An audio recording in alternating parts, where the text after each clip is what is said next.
Hey guys, this is Vanya with RC Alley, and today I'll be showing you my RC collection. I'll show you my cars, chargers, batteries, tires, and everything else that goes along with the hobby. Alright, just starting with some chargers. We have a couple DeVault chargers. This is for my screwdriver and for a drill. Then we have our Tenergy, I believe it's a TB6B LiPo charger. This was my first LiPo charger. It's 50 watt single channel. It still works great. It's pretty old now and it's awesome for 2S batteries. 4S do take a little bit too long to charge on them. And then right here on the left side, there's some batteries, some Traxxas nickel metal batteries, some other nickel metal batteries, and my bashing LiPos. We have a couple 9000 2S batteries from SMC for a Summit, and a couple 7200s from SMC for a Summit. And then this is a slim shorty 2S pack that I use for my motor analyzer. And then 3 batteries right here. They are all LiPo. This is a 3S LiPo. That's for my mini E-revo. You'll see that shortly. We got a 2S LiPo for a mini E-revo. And then the 1700 Tenergy. Let me focus in a little better on it. The Tenergy is for my 18 scale ECX short course truck.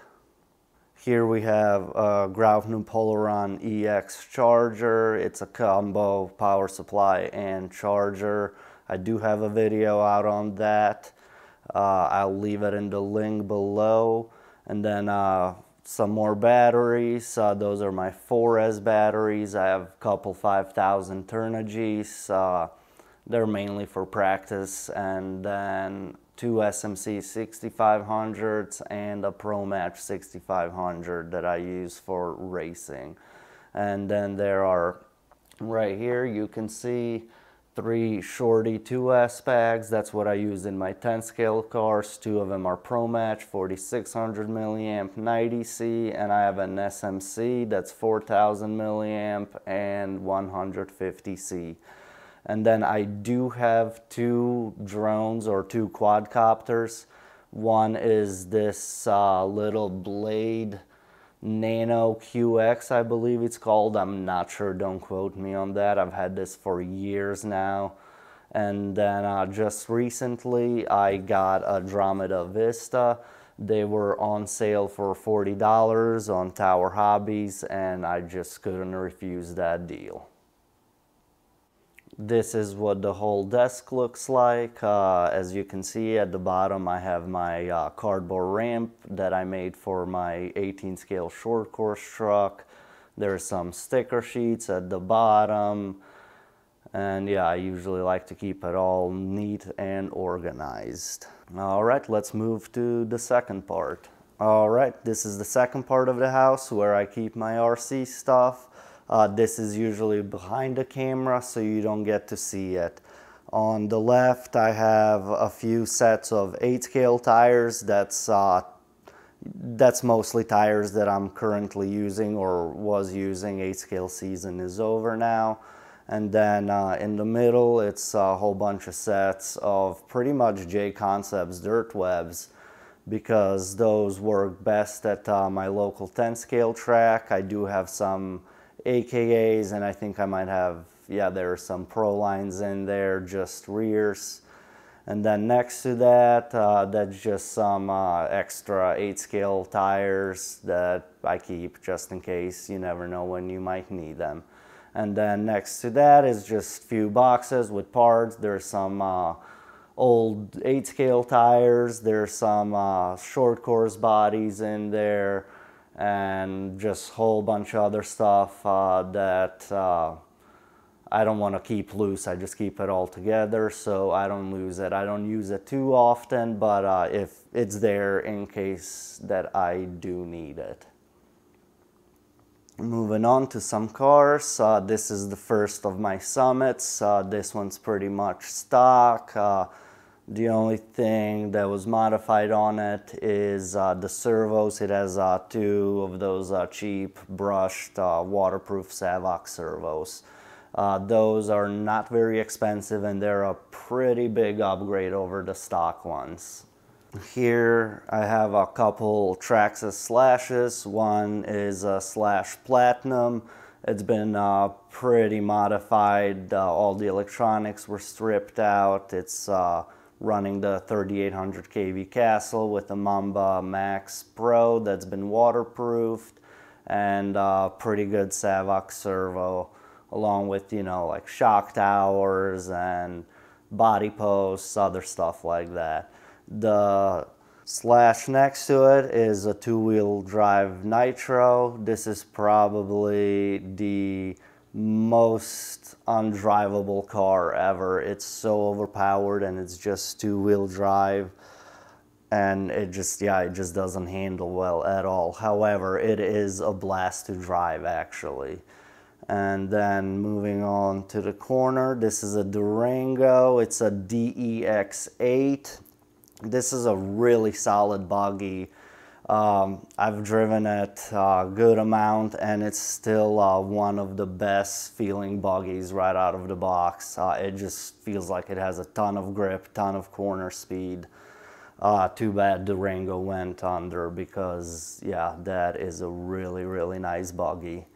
And then just moving down a little bit, there are a couple radios. The Traxxas radio is the stock radio from the Summit, and then the Futaba radio is for the three cars that you just saw, the Durango buggy, the slash nitro, and slash platinum 4x4.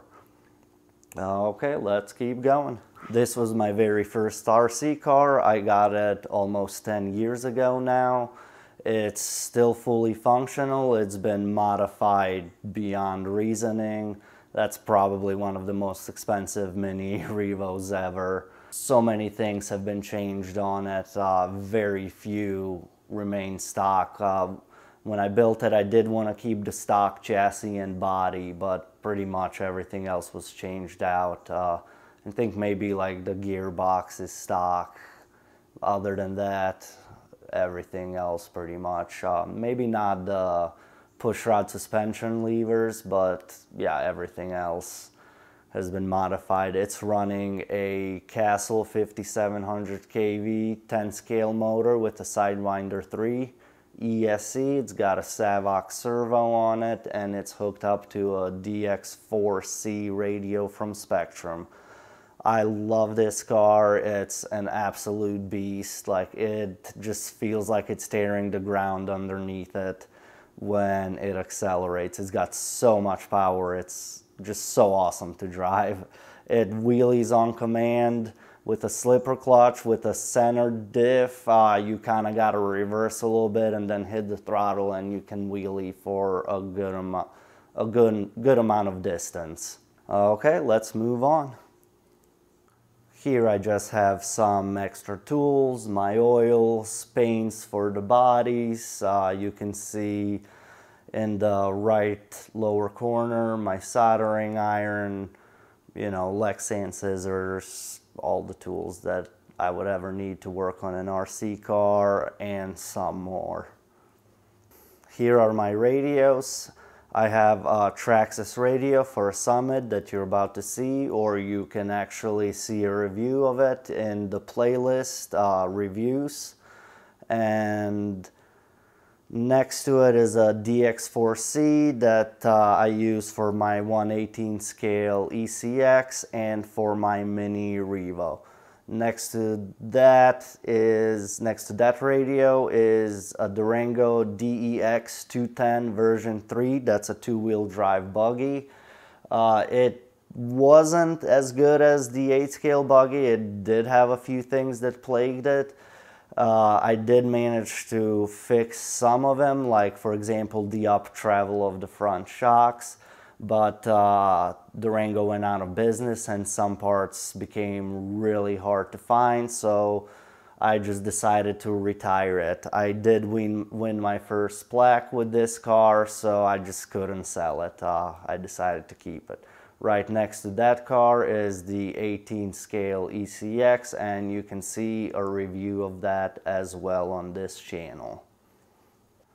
Here's another Summit. This is the one I did the review on. You can check that out in the playlist reviews, or just find it. I don't have that many videos out yet. It's pretty easy. This one's been modified like crazy. It's a lot of fun. Those trenchers on there are huge, and the Kershaw motor is so torquey. I just love this car. Next to that, to the left, you see some extra tires, and that's just my parts for the Summit, basically. All right, moving on over here, there are a whole lot of 8-scale tires. So this is pretty much all my 8-scale tires. Tires are the most important thing on the car. That's like 90% of your setup, so you can never have too many tires. You never know what you will need for the track conditions. All right, bear with me. The video is close to an end. I have a few more things to show you, and let's get going. This is a Team Associated B6D. I am still running it in stand-up configuration. There is a lay down right next to it. It's kind of hard to see. There it is, just waiting to be put in there. I've had a lot of fun with this buggy. It performs a lot better than the Durango did. It's a lot easier to drive. It's a lot more forgiving, and the suspension is a little smoother. However, I do have the Kashima shocks on there and the chrome shock shaft, so that's no surprise that the shocks are smoother. Currently it's set up to run 17.5. I have a Tekin Gen 3 in there, and I believe, yeah, Reedy 1000Z ESC.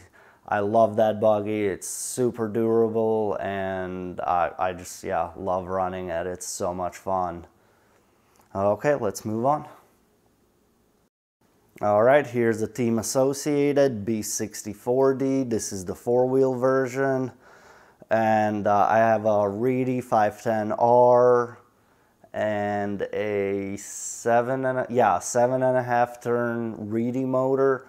And yeah, I know what some of you are thinking, 7.5 isn't enough for a 4-wheel drive mod, but our local track is pretty small, and trust me, it's plenty of power. So I love this car, I think, more than any of my other cars. There's just something about driving a 4-wheel drive on pretty high grip. You know, on clay, on carpet, they start to feel a little sketchy. But on clay, I just have a blast driving it. I feel like the 4-wheel drive suits my style a lot more than the 2-wheel drive. It's mainly how it slides in the corners. I feel like I just know how to control the 4-wheel drive better than the 2-wheel drive. So yeah, the Team Associated B64D, it's a lot of fun. I know a lot of people have had issues with durability, but I have not. The only thing I broke was the steering, I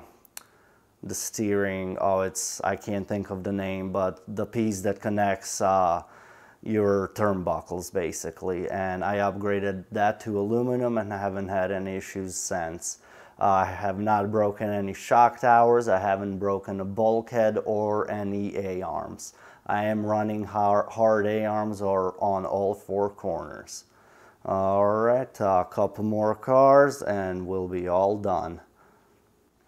Here is a Techno EB48.3. You can see a running video on this on my channel. This has been a really good car. This really is the car that made me fall in love with racing. And yeah, I mean, I don't plan on getting rid of it anytime soon. I still use it, even though I have the 0.4. I have a Tekin Gen 2 in there, a nice Savox servo, and the motor for right now is only a 1750 kV Hacker. That's a German company. They used to make pretty good motors. I don't know if they do anymore, But I think once new Tecan comes out, I'll take the Gen 2 Tecan out of my .4 Techno and throw it into .3 and use the new motor in the new car.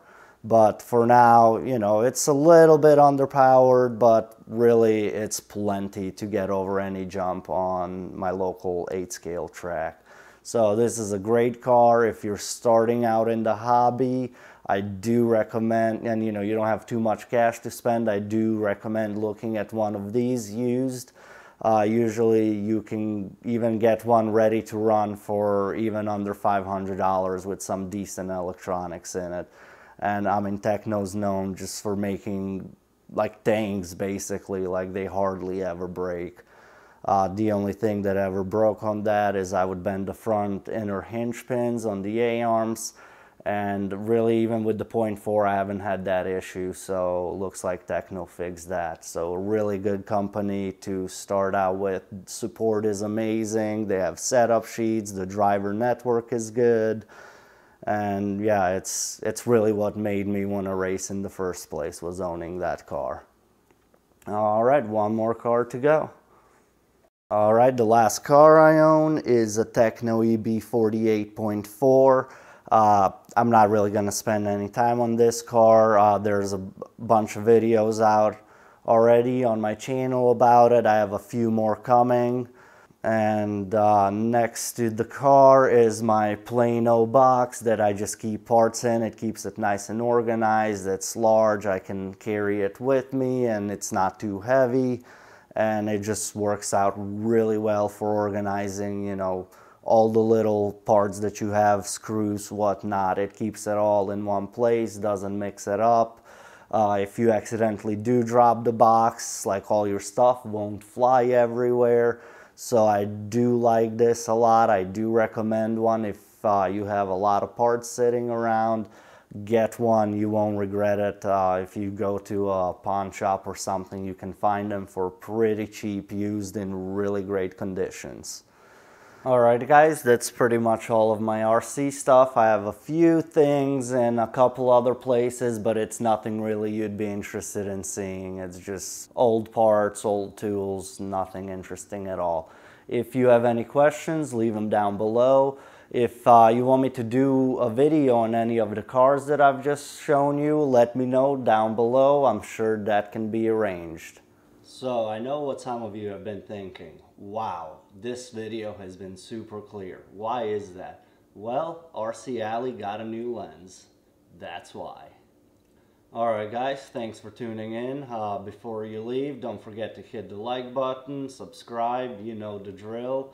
And we'll be sure to keep creating content just like this. See you next time.